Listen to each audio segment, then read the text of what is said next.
Boeing's MQ-25 Stingray, carrier-based tanker drone has completed its maiden flight successfully, on September 19, 2019. MQ-25 Stingray, also known as Tail 1 or T1, took to the skies from MidAmerica Airport in Mascoutah, Illinois. Viewers may note that Boeing has already conducted several ground tests of the Stingray at its St. Louis plant. In the test, Stingray conducted an autonomous taxi and takeoff and then flew in an approximately 2-hour-long predefined route. The MQ-25 Stingray's flight was overseen by Boeing test pilots from a ground control station at MidAmerica Airport. In this video, Global Updates discusses why MQ-25 Stingray carrier-based tanker drone will be a great force multiplier for U.S. Navy. Let's get started. Subscribe to Global Updates for videos like this.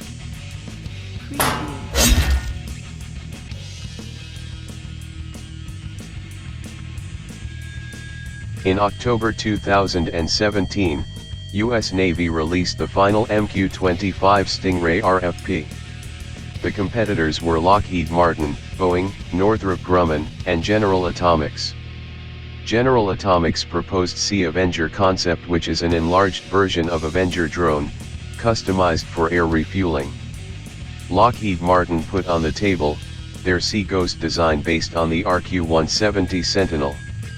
Northrop Grumman initially proposed X-47B but later withdrew, stating it wouldn't be able to execute the program under the terms of the service's request for proposals. Boeing came into the competition with full-fledged prototype derived from its Phantom Ray demonstrator, which ultimately won.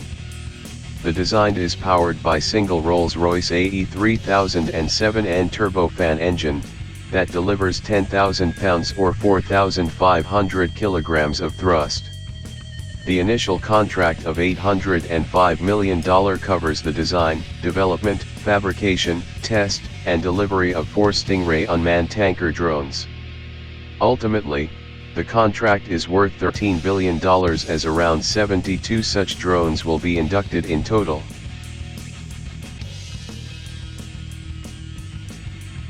U.S. Navy Captain Chad Reed, the service's Unmanned Carrier Aviation (UCA) program manager, stated, "Today's flight is an exciting and significant milestone for our program and the Navy.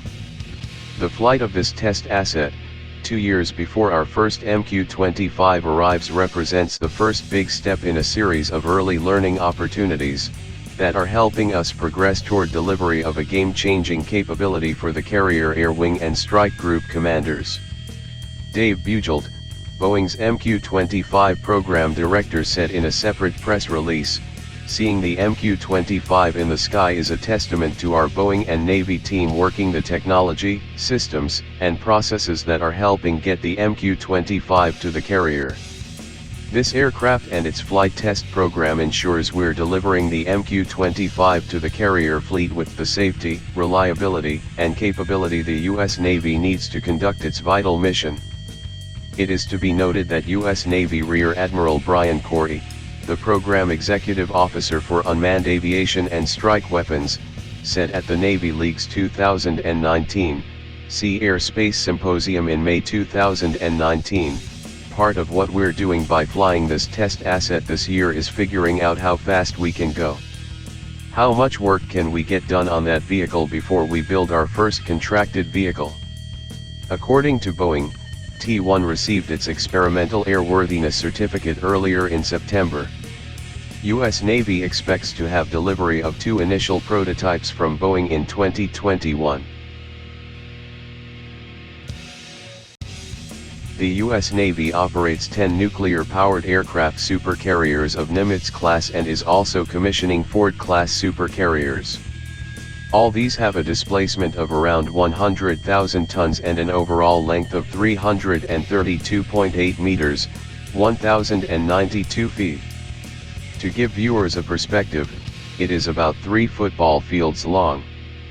These are nuclear-powered, have practically unlimited endurance and have been used to project power far off from U.S. mainland.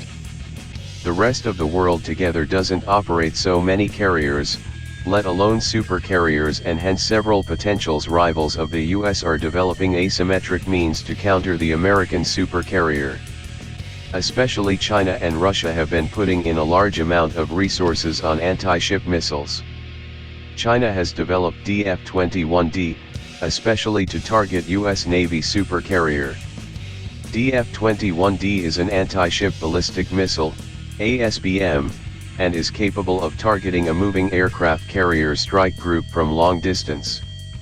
It has a maximum range exceeding 1,450 km or 900 miles and is thought to be operational since 2009. DF-21D has hypersonic speed and can be launched from land-based launchers. It can carry a large single conventional or nuclear warhead of 600 kg or about 1,320 pounds.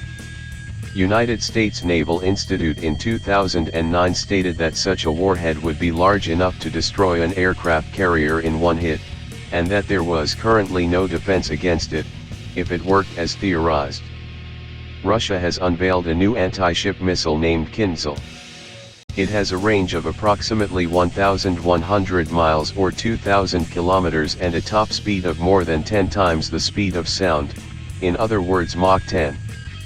The missile's speed coupled with the ability to fly erratically will make it very hard to intercept. There are still lots of questions about the real-life performance of these missiles when used against a moving target like an aircraft carrier, in a vast open ocean at long ranges. Also, U.S. supercarriers have multi-layered air defense as they always move as part of a U.S. carrier strike group, consisting of multiple destroyers and having long-range AWACS cover. But even with these considerations, it must be said that the billion-dollar supercarriers are at risk when in range of these anti-ship missiles. To reduce the risk, the U.S. supercarrier will have to operate further from shore.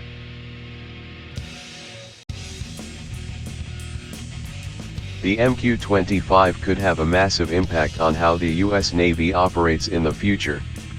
Currently, the U.S. aircraft carriers have F-18 Super Hornet, F-35C, and EA-18G Growler as the main strike options. F-18 Super Hornet is the 4++ generation multi-role fighter. It has a range of 1,089 nautical miles or 2,017 kilometers, and a combat radius of 400 nautical miles or 741 kilometers. F-35C is the 5th generation multi-role stealth fighter.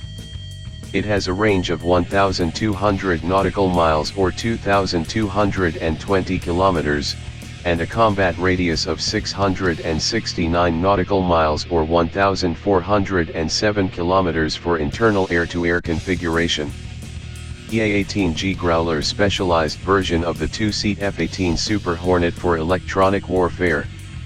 It has a range of 1,275 nautical miles or 2,346 kilometers, and a combat radius of 390 nautical miles or 722 kilometers. This is where MQ-25 tanker will come into the picture.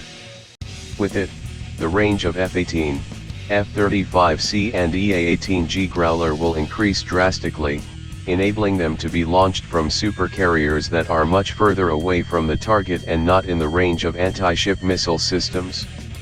The increase in combat radius will also provide much more tactical freedom when executing strike missions. Viewers may note that several F-A-18E and F Super Hornets are currently being used as small tankers for other carrier-based aircraft. This reduces the offensive punch that an American aircraft carrier brings to the table.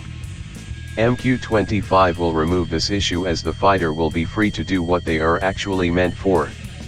Overall, MQ-25 Stingray will be a great force multiplier for the US Navy. Thanks for watching. Subscribe for more videos like this and press the bell icon for instant notifications. Hit the like button if you find the video interesting and kindly provide your feedback in the comment section. This will help us improve.